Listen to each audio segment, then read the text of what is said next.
Hello everybody, welcome to High Education Video Classroom, and today we will learn new concept English Book 1, Lesson 91, Poor Ian.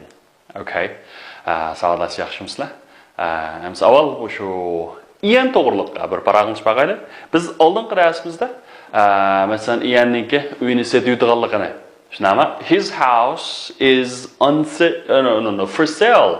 Okay, hamda uyini sotilganligini, hamda uyning bahasini, uningdagi qanchalik tug'anlik to'g'risida hamda bir azroq uchurlarga yo'g'andik. Andaqda shu mazmunlarni agar tekshirgan bo'lsanglar, shu javob berib baqsanglar.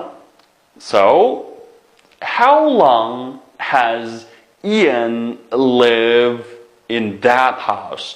Hamda baqinglar arkadaşlar, Ian zati shu uyda qanchalik vaqt turdi? How long? So, how long has he lived there? Okay, how long have they lived there? Okay, A, 10 years. B, 20 years. How long? Of course, for 20 years, right?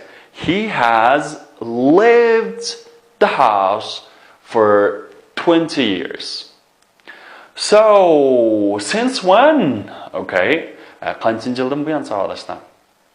since when? Since when? 1976, right? Okay, why? So why does he want to leave this house? So why does he want to move? Why? Because he has just what? He has just retired and he wants to buy a small house in the country. Good. And also how much? So how much does that house cost? Right? It costs 68,500 pounds, right? Pounds. So has he sold his house yet? As he has? Has he sold? Has he sold? Yeah, of course. And has he moved to his new house? Okay, and when? Amsa u ko'chab bo'ldim, yo ko'chab bo'lmadim. Andaqda bu savollar qiziqsanglar, bugungi shu hikoyaning davomiga diqqat qilsanglar. So today we will read the story. First, some new words. New words first. Look, a neighbor. Okay, neighbor. Okay, neighbor. Okay. And qaranglar bu so'zga. Neighbor deganimiz nima desanglar? Someone who lives near you we call neighbor. Sizning yeningiz turgan odam nima deymiz? Qo'shni. Qo'shni nima deymiz desanglar? Neighbor. Inglizda mana bir gap bor. A good neighbor is better than a brother in the next village. Okay, in the next village.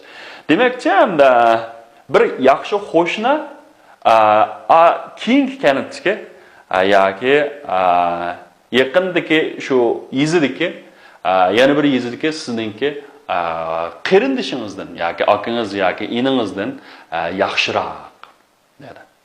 Bu bizning uyg'ur tilidagi yaqinda tuqqan yoki yiroqda tuqqandan yaqindagi qo'shni a'lo degan gap ham bu. Yiroqda tuqqandan yaqindagi qanday desanglar qo'shni a'lo. Bu hanzujida shunday ifodalash bor. Demak, ingliz tilida nima qanday desanglar, shunday ifodalash. Buni nima desanglar? A good neighbor is better than a brother in the next village. Ma village deganimiz yeza degan gap. Demak, endi keyingi yezdiki akangdan ma yaxshi bir qo'shning ala.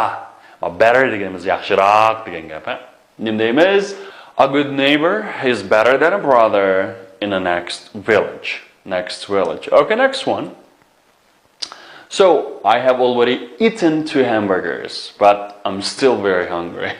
Men albatta 2 ta hamburger bo'lib yeb bo'ldim, lekin men tez chiqqanda desanglar, och, qo'sqim och turdi deydi. Demak, endi bu yerga still deganimiz nima? Texcha.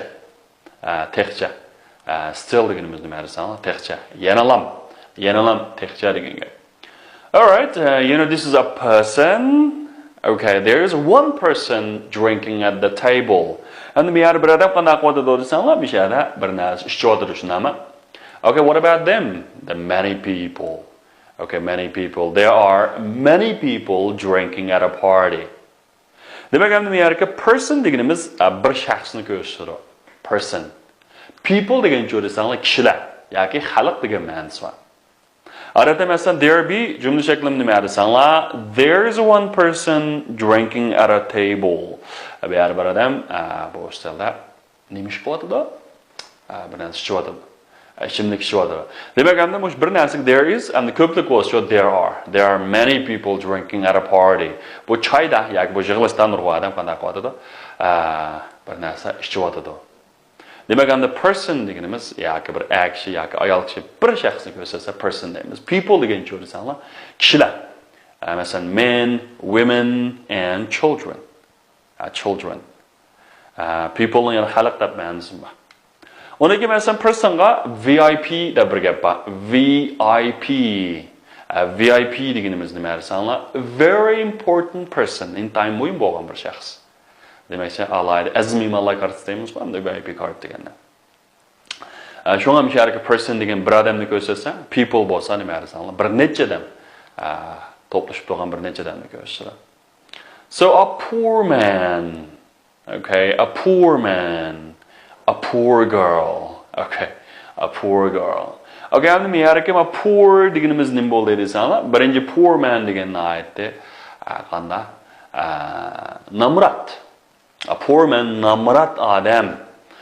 Bu nima desanglar, namrat odam. Endi men last one poor girl. Endi bu qizchaq qanday desanglar, namrat emas ekan, lekin nima ekan poor ekan. Bu yerga nima desanglar, bichara. Bichara degan gap. A poor girl. Xo'sh, hamsa bugungi so'zliklarimizni takrorlab o'qaylik. P bilan kelgan so'z qaysi? P poor. Good. Me. What is that? Miss. Okay, miss. Miss deganimiz sig'inmoq degan gap. All right. Next one is neighbor. Xo'shna. Still. Person. Move. People. Degandek, ha? Poor, miss, neighbor, still, person, move, people. Okay, people. Good, Samsa. Tekstga diqqat qilaylik, savolashlar. Aniqda read and say. So, before you're reading, listen carefully. Has Ian sold his house yet? Yes, he has. He sold it last week. Has he moved to his new house yet? No, not yet. He's still here. He's going to move tomorrow. When? Tomorrow morning? No, tomorrow afternoon. I'll miss him. He has always been a good neighbor. He's a very nice person. We'll all miss him. When will the new people move into this house? I think that they'll move in the day after tomorrow. Will you see Ian today, Jenny? Yes, I will. Please give him my regards. Poor Ian. He didn't want to leave this house. No, he didn't want to leave, but his wife did. Okay, so answer this table. Amsa bu jadval qaramiz, savolashma jadval qarab biz bir javob berib baqsanlar. Endi men yerga who the person is? You know, person is Ian, right? So, sold his house yet? Has he sold his house yet? Yes or no? Yes. You know, he has already sold his house, right? So, has he moved yet? Has he moved yet? O ko'chib ketdimi? Ko'chdimi valla? Yes or no? No. Not yet, right? And he sold it last week. U o'tgan hafta uyda sotibdi, lekin hech qanday qilmadi, ko'chmadi. So when will he move? Okay, tomorrow afternoon, right? Tomorrow afternoon. Okay. So what about who new people, right? Yeni kişiler. So when will they move in? Okay, when will they move in? Not yet. Or yeah, has he moved new people yet? Bir yeni kişiler balla. Yotkulup geldi mi? Ya, şuna. So when will they move? You know, they will move into the house the day after tomorrow. Ögüllikке qanday qilmoqchi ekan, ko'chmoqchi ekan. Qaranglar, can you tell the story? Bunun asasen hikayeni beringlar. So Ian, his house already allıburun. Demek allıburun Ian nima chiqib bo'ldi desanglar, uyini sotib etdi. Shunama Ian has already sold his house. Demek hazır bu uy Ian'ning emas degan gap. Tushundingizmi bolalar? Ma gapning ma'nosi hazır bu Ian uyini sotib etdi. Ian endi bu uyning egasi emas. So he sold his house last week. U o'tgan hafta uyini sotib etdi. Now he sold his house last week. O'tgan hafta uyini sotib etdi. But you know, he hasn't moved to his new house yet. O textcha yangi uyga qanday qilmadi, ko'chmadi. Demakcha yangi uy ko'chmadi degan gap textcha shu uyda bor degan gap. Tushundingizmi? He hasn't moved to a new house yet. And he's going to move tomorrow afternoon. And o tushdan keyin ko'chmoqchi. Endi men har kim be going to degan yana bir gap chiqib qoldi. Biz 40-chi darslarda bir qatam o'rgangan. Be going to deganimiz o'zimiz planlagan, o'ylagan, yaqin kelgusida yuz bermoqchi bo'lgan ishlarga shu be going to ni ishlatamiz. Demak, he's going to move tomorrow afternoon. Demak, bu allburun erta tushdan keyin ko'chadiganning planini qilib bo'lgan. Endi bu shu ko'chadigan nima qanday desanglar, aniq. Demak, shunday holatda biz be going to degan shaklni ishlatamiz. Vaqt jihatdan nima desanglar, nayt yaqin kelgusida yuz beradigan ishlar. So new people will move in the day after tomorrow. Okay. Endi bu yerga yangi kishilarning zari aniq ko'chib keladigan yoki ko'chib kelmaydiganligi aniq emas. Lekin shunda ko'chib kelamki yoki menda keladi degan naytda aniq bo'lmagan ishlarga shu willni ishlatamiz. Bu o'xshashlar maqchi degan gap. Maqchi degan gap. Ma be going to bilan sirish to'g'anda buning bir farqi bo'lsin nima desanglar. Buningdiki shu birga vaqt jihatdan sal uzoqroq bo'ladi. Uningdiki endi bu so'zligicha planlamay, o'ylamay, naytda shundan keyin menda qilaymiki deganlar gapdek mush bo'lsin deymiz. Will move deganni ishlatamiz.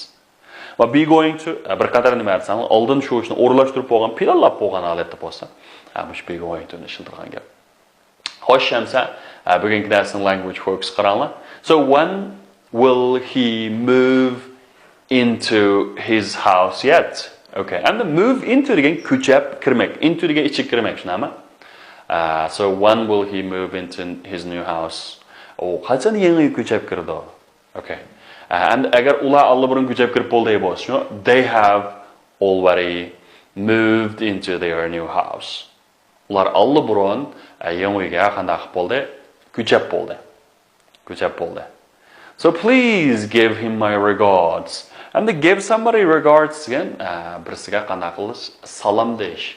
Salom aytib qo'yish. Masalan, please give your mother my regards. Apangizga salom aytib qo'ying. Please give your teacher my regard. Muallimingizga salom aytib qo'ying degan gap. Demak, endi give somebody my regards degan gap, birisiga salom aytib qo'ying. Yoki say hello to somebody. Hey, say hello to your mother. Yoki say hello to him. Onun qanday qilib qo'ying? Hello deb qo'ying. Degan gap shu, salom deb qo'ying. Salom deb qo'ying degan gap. Bo'ldi bolalar, bugungi darsimiz mana shunchalik bo'lsin. Bizning bu darsdagi bo'lapmama be going to bilan will ningki farqini biz 92-dars shuningda mashq bilan birlashtirib tafsiliy sizlarga bir so'zlab beramiz. Hamsa diqqatinglar keyingi darsimizda bo'lsin. Goodbye.